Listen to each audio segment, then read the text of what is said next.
नमस्कार दोस्तों, स्वागत है आपका हमारे YouTube चैनल स्टार बुंदेलखंड में। दोस्तों आज की वीडियो में हम बात करने वाले हैं जो मध्य प्रदेश चयन परीक्षा 2025 से जो वर्ग 3 की होने वाली है, इसका जो फॉर्म है कैसे फिल करना है, प्रोफाइल का जो पासवर्ड कैसे रीसेट करना है, कैसे फॉरगेट करना है, सारी प्रक्रिया जानेंगे स्टेप बाय स्टेप कैसे हमें फॉर्म को फिल करना है। तो जुड़े रहे हमारे YouTube चैनल स्टार बुंदेलखंड के साथ। तो सबसे पहले हमें सर्च कराना है esbmp.in gov.in। तो अगर आप यहाँ से नहीं आ पा रहे हैं तो यहाँ पे हम डालेंगे ESB और जैसे ही हम डालेंगे आपको एंटर करना है। हमारे सामने जो साइड है ESB की, जहाँ से हमें फॉर्म को अप्लाई करना है मध्य प्रदेश चयन परीक्षा वर्ग 3 के लिए।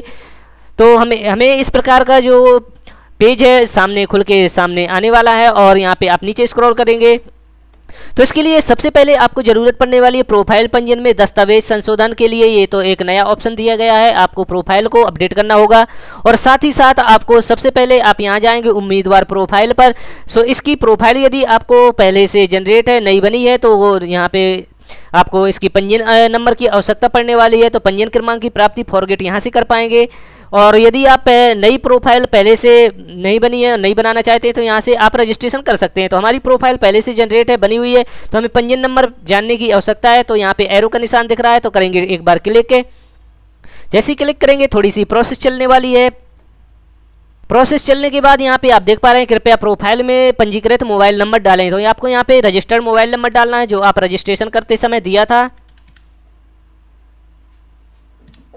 और यहाँ पे कैप्चा कोड डालना है और यहाँ पे आगे बढ़ने पर क्लिक कर देंगे। थोड़ी सी प्रोसेस चलेगी और आपका जो एक रजिस्टर्ड मोबाइल नंबर पर OTP जाने वाला है, आपको यहाँ पे OTP डालना होगा। तो हमारा रजिस्टर्ड मोबाइल नंबर पर OTP आ गया और यहाँ से सत्यापन करेंगे। सत्यापन करने के बाद थोड़ी सी प्रोसेस चलेगी, प्रक्रिया होगी और यहाँ पे हमारी जो सामने प्रोफाइल रजिस्ट्रेशन नंबर खुल के सामने आ जाएगा। इसको करेंगे कॉपी करने के बाद फिर से जाएंगे बैक और यहाँ से भी आप देख पा रहे हैं यहाँ पे आवेदन करें पर क्लिक करेंगे तो हमारे सामने इसी तरह का पेज खुल के आ जाएगा जहाँ से हमें फॉर्म को अप्लाई करना है। तो आ चुके हैं हम ESB के होम पेज पर। अब इसके बाद जैसे हमने सामान्य पंजीयन क्रमांक फॉरगेट कर लिया है, अब हमें ज़रूरत पड़ने वाली है फॉरगेट प्रोफाइल पासवर्ड की। तो प्रोफाइल पासवर्ड के लिए आप यहाँ पे देख पा रहे हैं जो उपलब्ध सेवा है, यहाँ से आप पासवर्ड को रिकवर कर पाएंगे। तो यहाँ पे हमें जो अभी हमने पासवर्ड जो पंजीयन क्रमांक फॉरगेट किया था आपको यहाँ पे पेस्ट कर देना है और यहाँ पे रजिस्टर्ड मोबाइल नंबर फिर से डालना होगा।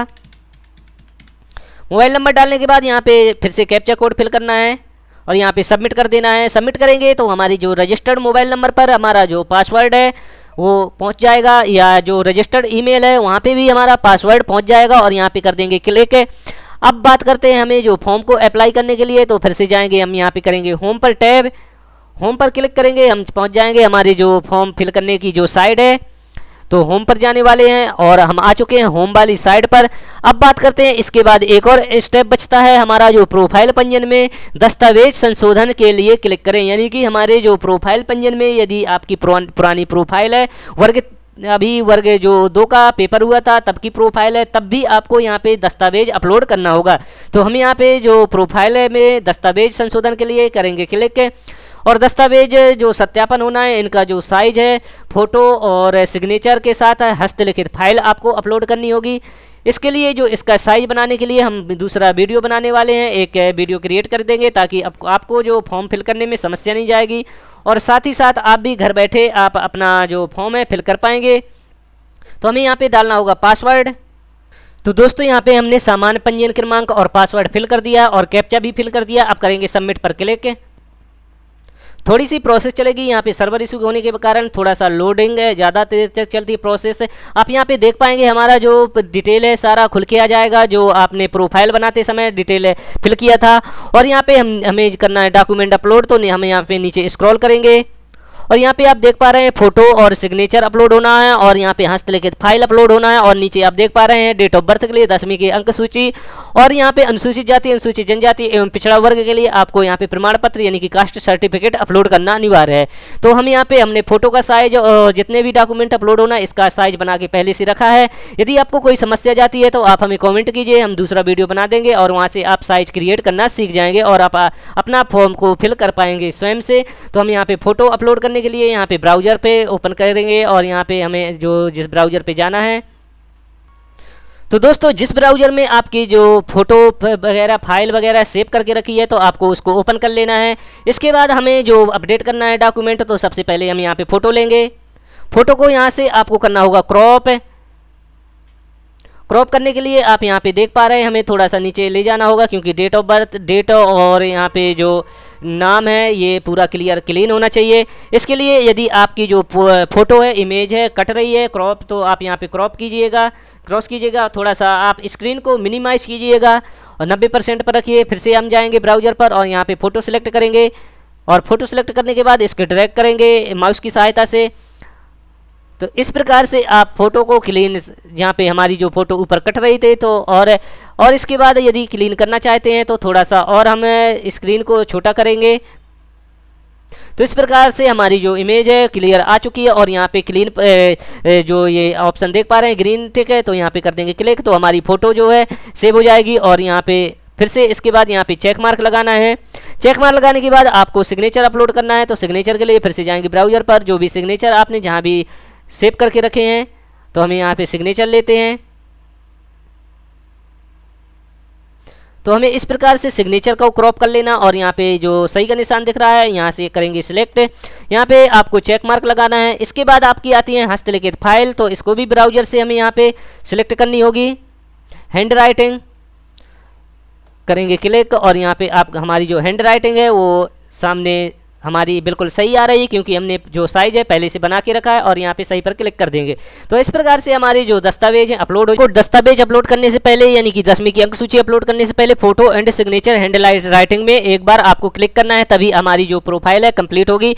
इसके लिए अब यहाँ पे आपको जन्म तिथि वगैरह अपडेट के लिए जो डॉक्यूमेंट है उसके लिए तो आपको यहाँ पे अब मार्कशीट अपलोड करनी होगी, क्योंकि हमने पहले कर दिया था जो अपलोड है जो फोटो सिग्नेचर और जो सेल्फ डिक्लेरेशन फाइल है, तो और इसके साथ हमने जो डॉक्यूमेंट अपलोड किया था तो एक साथ हो नहीं पा रहा था। इसके लिए अलग अलग करना होगा आपको। तो यहाँ पे फिर से अब 10वीं की मार्कशीट हमने सिलेक्ट कर ली है, अपलोड डॉक्यूमेंट पर क्लिक करेंगे तो हमारा जो डॉक्यूमेंट है अब अपलोड हो जाएगा। दोस्तों देख पा रहे हैं हमने जो डॉक्यूमेंट अपलोड किया है, यहाँ पे click to download birth certificate के लिए अगर आपको कोई संशय है, आपको जो अपलोड किया है और वो सही फाइल सेलेक्ट नहीं हुई है, तो यहाँ से आप इसको देख पाएंगे। अब हम करते हैं जाति प्रमाण पत्र को अपलोड। तो जाति प्रमाण पत्र हमने यहाँ पे सिलेक्ट करके रखा है, साइज बना के अपलोड पर कास्ट सर्टिफिकेट पर क्लिक कर देंगे। यदि आप हैंडीकैप हैं तो हैंडीकैप सर्टिफिकेट यहाँ से अपलोड कर पाएंगे। तो ये प्रोफाइल में यदि आपने हैंडीकैप सेलेक्ट किया होगा तभी आप यहाँ पे फाइल सेलेक्ट कर पाएंगे। अब इसके बाद हमारी जो फाइल है अपलोड हो रही है। तो दोस्तों इस प्रकार से हमारे जो डॉक्यूमेंट है अपलोड हो चुके हैं, फाइल में संशोधन हो चुका है प्रोफाइल में। अब करेंगे सबमिट डिटेल पर। सबमिट डिटेल पर क्लिक करने के बाद हमारी जो प्रोफाइल है वो कंप्लीट हो जाएगी। इस प्रकार से देख पा रहे हैं। इसको प्रिंट आउट आप रखना चाहते हैं तो प्रिंट आउट पर रिसीप्ट रखने के लिए आप इसका एक प्रिंट आउट निकाल सकते हैं, अन्यथा कोई आवश्यकता नहीं है। इसके बाद चलेंगे हम होम पर। जैसे ही होम पर हम क्लिक करेंगे, थोड़ी सी प्रोसेस होने के बाद हमारा जो पेज है जो इसका ESB का होम पेज पर ले जाएगा हमारे। अब इसके बाद बात आती है फॉर्म फिल करने के लिए। तो आपको उम्मीदवार सेवाएं पर और यहाँ पे आप देख पा रहे हैं मध्य प्रदेश एवं शिक्षा विभाग के तहत तथा मध्य प्रदेश शासन जनजातीय कार्य विभाग के अंतर्गत जो प्राथमिक शिक्षक पात्रता परीक्षा 2025 होने वाली है, इसकी जो आरंभिक तिथि है ये 18 जुलाई और अंतिम तिथि है 1 अगस्त दी गई है और इसमें संशोधन की तिथि है 5 अगस्त दी गई है। अब इसके लिए हम यहाँ पे करना है फॉर्म को फिल, तो यहाँ पे करेंगे क्लिक।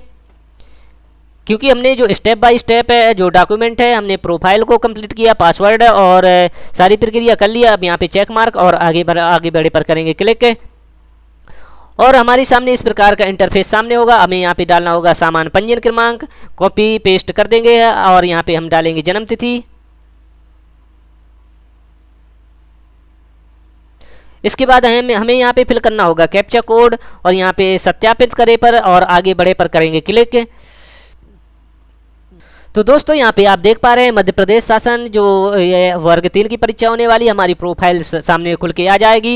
यदि आप इसमें कोई संशोधन करना चाहते हैं तो इसका संशोधन आप कर सकते हैं और नीचे आएंगे सारी जानकारी जो है आप यहाँ पे देख पाएंगे और जो हम आपका एड्रेस वगैरह है, प्रोफाइल डिटेल, यदि सब कुछ चेक करने के बाद बढ़ेंगे आगे।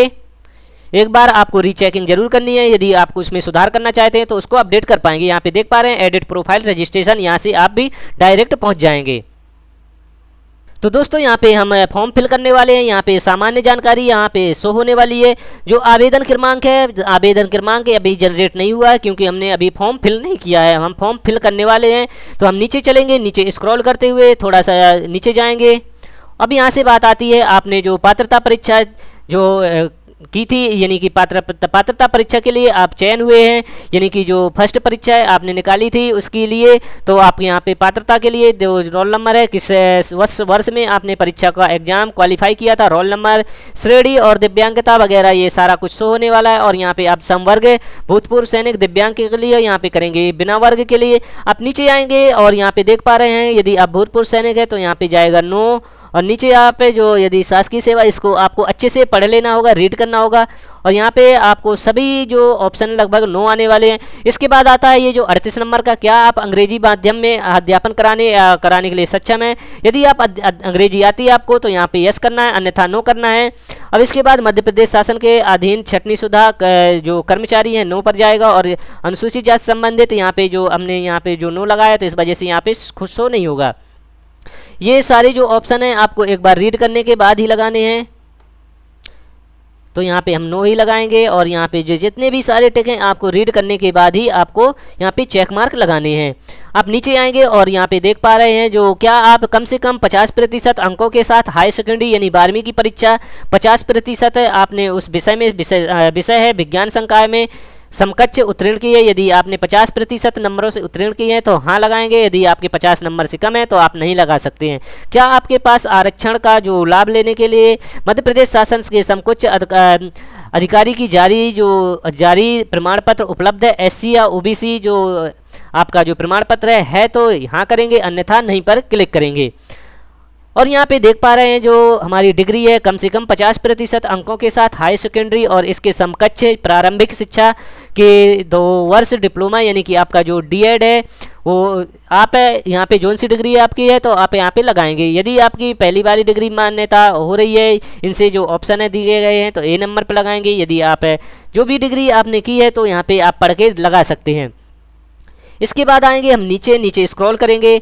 अब यहाँ पे मध्य प्रदेश से जो रोजगार कार्यालय का आपने पंजीयन किया था आपको यहाँ पे डालना होगा, और साथ ही साथ यहाँ पे यदि है तो यहाँ पर क्लिक करेंगे और यहाँ पे आपको पंजीयन नंबर डालना होगा, पंजीयन की तिथि डालनी होगी, और यहाँ पे जो रोजगार जिला है वो सिलेक्ट करना होगा। इसके बाद नीचे आएंगे जो यहाँ पे आप देख पा रहे हैं आरपीसी के से मान्यता प्राप्त द्विवर्षीय डिप्लोमा प्रारंभिक शिक्षा में धारित है, यानी कि आपका जो 2 वर्षीय डिप्लोमा डीएलएड वगैरह है तो यस करेंगे, क्योंकि तभी हमें जो पात्र हैं परीक्षा के लिए। और यहाँ पे अनुमोदित कणिका अध्याय 1 में उल्लेखित है विभागवार पदवार न्यूनतम शैक्षणिक अर्हता एवं अन्य अर्हता को आपने अच्छी तरह से पढ़ लिया है, तदनुसार आप शैक्षणिक व अन्य अर्हता रखते हैं तो हाँ करेंगे, क्योंकि हमने सारी जो जानकारी रीड कर ली है, पढ़ ली है जो नोटिफिकेशन था। क्या आपके पास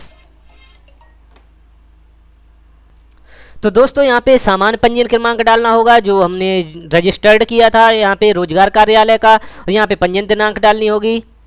और इसके बाद नीचे आएंगे, हम देख पा रहे हैं जो क्या आपके पास समग्र आईडी है तो समग्र आईडी पर क्लिक करेंगे। इसके बाद आप नीचे देखेंगे आपके पास समग्र आईडी है तो हाँ पर क्लिक करेंगे, और यहाँ पे आपको जो समग्र आईडी नंबर है यहाँ पे डालना होगा। और जो ऊपर देख पा रहे हैं आपका आधार नंबर है, ऑटोमेटिक फिल होके आ जाएगा। अब बात आती है जो हमें परीक्षा का शहर सिलेक्ट करना है। 4 शहर आपको सिलेक्ट करना होंगे, जो भी आप सिलेक्ट करना चाहते हैं आप अपने सुविधा अनुसार यहाँ पे शहरों का चयन कर पाएंगे। 4 शहर आपको डालना होंगे, जो फर्स्ट पर डालना चाहते हैं तो आप यहाँ पे डाल पाएंगे। तो दोस्तों शहर सिलेक्ट करने के बाद आप यहाँ पे नीचे देख पा रहे हैं घोषणा पत्र, आपको इसको भी रीड कर लेना है एक बार, और यहाँ पे चेक मार्क लगाना है और आगे बढ़ जाना है। जैसे ही आप आगे बढ़ेंगे आपका जो पेमेंट का ऑप्शन है सामने आ जाएगा, और यहाँ पे क्लिक देख पा रहे हैं जो क्लिक हेयर परफॉर्मेंस वगैरह जो पेपर की डिटेल है, यहाँ पे जैसे ही क्लिक करेंगे तो आपकी जो आपने जो 2025 के लिए पात्रता तकनीकी प्रश्न से संबंधित विवरण है तो आप यहाँ पे चेक कर सारा जो डिटेल है चेक कर पाएंगे। तो दोस्तों इस प्रकार से आपको भी फॉर्म को फिल कर देना है। फॉर्म फिल करने के बाद आपका पेमेंट का ऑप्शन बचेगा तो पेमेंट कर देना है। और एक चीज़ आपको ध्यान देनी है, यदि आपने अतिथि शिक्षक से संबंधित कार्य किया है, यदि आप यहाँ पे आप देख पा रहे हैं जो 43 नंबर का ऑप्शन है, क्या आप वह अभ्यर्थी हैं जिनके पूर्व में नियोजित भर्तियों के लिए अतिथि शिक्षक हेतु आरक्षण ले लिया है, यानी आपने 3 वर्ष तक कार्य किया है, 3 वर्ष में 1 माह में 1 सत्र में 30 दिन लगातार कार्य किया है और 3 साल का अनुभव है, 200 दिन हो रहे हैं 3 वर्ष में, तो आप यहाँ पे हाँ पर क्लिक करेंगे। जैसे ही यहाँ पर क्लिक करेंगे एक और पूछेगा ऑप्शन, क्या आप अतिथि शिक्षक हैं, यदि हाँ तो आपके द्वारा न्यूनतम 3 वर्ष कंप्लीट होनी चाहिए, 200 दिवस होने चाहिए और एक शैक्षणिक सत्र में 30 दिन अनिवार्य होना चाहिए, मध्य प्रदेश के शासकीय विद्यालय में अतिथि शिक्षक के रूप में अध्ययनरत कार्य किया हो। और यहाँ पे आप यदि नहीं है तो आप इसको फिल नहीं कर पाएंगे, आपको यहाँ पर क्लिक करना होगा, तभी आप इस फॉर्म को फिल कर पाएंगे। और यदि आपने अतिथि शिक्षक के रूप में कार्य नहीं किया है तो आपको नो ही रहने देना है, यदि हाँ है तो आपको यहाँ पे हाँ करना है। तो जो भी है आप यहाँ पे हाँ या नो जवाब दे सकते हैं। तो दोस्तों मिलते हैं इसी तरह की एक और नई जानकारी के साथ। यदि आपको डॉक्यूमेंट से संबंधित कोई समस्या जा रही है तो डॉक्यूमेंट के लिए एक नया वीडियो बनाने वाले हैं, तो वहाँ से आप डॉक्यूमेंट रोजगार पंजीयन का जो रजिस्ट्रेशन है उसमें आपको समस्या जा रही है तो उसका भी एक वीडियो बना देंगे, और साथ ही साथ यदि उसको अपडेट करना चाहते हैं तो सारी जो जानकारी है अगले वीडियो मिलने वाली है। तब तक के लिए मिलते हैं एक और नई जानकारी के साथ, तब तक के लिए नमस्कार। चैनल पर पहली बार है तो चैनल को सब्सक्राइब कीजिए, वीडियो को लाइक कीजिए।